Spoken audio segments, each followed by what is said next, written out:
What's up, everybody, and welcome back to CountryCast. Today, our news story surrounds NASCAR's first family, the Earnhardts. Dale Earnhardt Sr. and his son, Dale Jr., are arguably two of the most beloved race car drivers in the history of the sport. Tragically, Dale Sr. passed away after colliding into a retention wall coming into Turn 4 on the final lap of the Daytona 500 back on February 18th, 2001. Dale Jr. entered the sport and continued his father's legacy, and without a doubt created his own racing legacy, and is still one of the most influential figures in NASCAR even after his retirement. But even with the many successes, Dale Jr. still faced the pressure of being his father's son throughout his career, with constantly having his feet to the fire from fans on pretty much replicating his father's career and major success. Now, with that said, fans were not the only ones holding Dale Jr. to the highest of standards.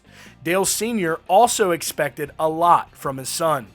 And because of Dale Sr.'s expectations, Jr. has admitted before that the very reason he got into racing was to be closer to his dad.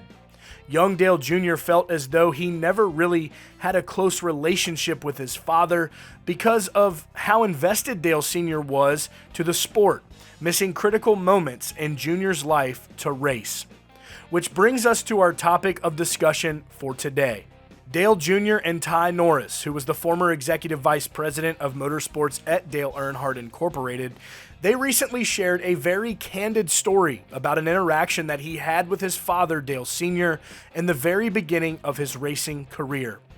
This story, I believe, is probably one of the most critical moments in Dale Jr.'s personal and professional relationship within his life and career with his father.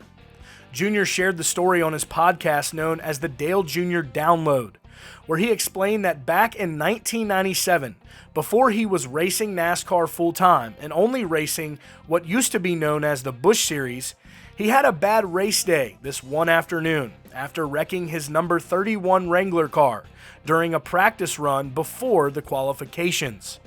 Because of that wreck, Dale Jr. not only thought the car was wrecked and done, but he felt the same about his career.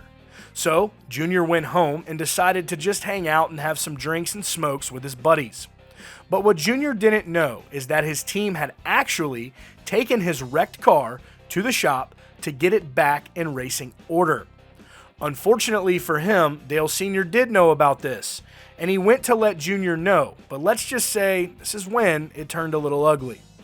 According to Jr., he says his dad got there and the door swings open, bam, slams against the washer and dryer.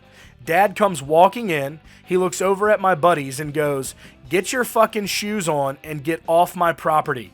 And they grabbed their shoes and took off out the front door and drove down the road.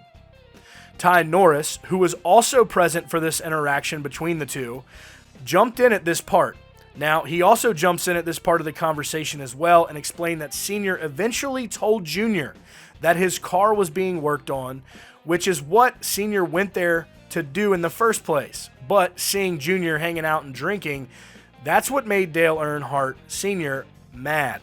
So the three of them, including Ty Norris, walk onto the front porch of the home, where Norris said that Dale Sr. starts yelling at him about getting his shit together, about getting his life together, figure out what you're going to do. I'm trying to do all this stuff for you.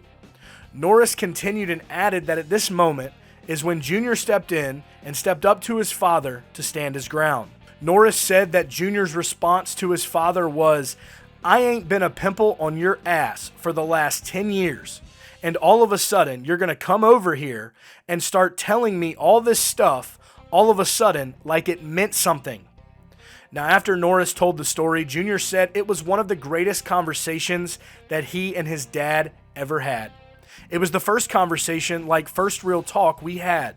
And he went from, "You're fucking up, you got to get your ass in gear," to explaining to me it was the first time he really let me understand. Like, this is for you, man. This is happening. All this. This is for you. And we had a breakthrough. I'm glad I said that. So again, as I stated, after all of the hard work and rough relationship between he and his father for a period of time, Both Sr. and Jr. created forever lasting legacies in racing, and this really put amends to their relationship.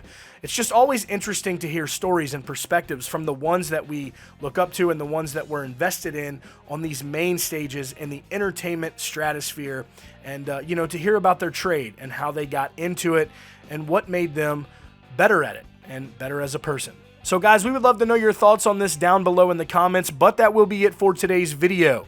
If you are new here to CountryCast, hit that subscribe button as well down below. Turn those notifications on so you never miss out on any breaking updates surrounding your favorite country artist and all the news coming right out of Music City. Y'all stay country.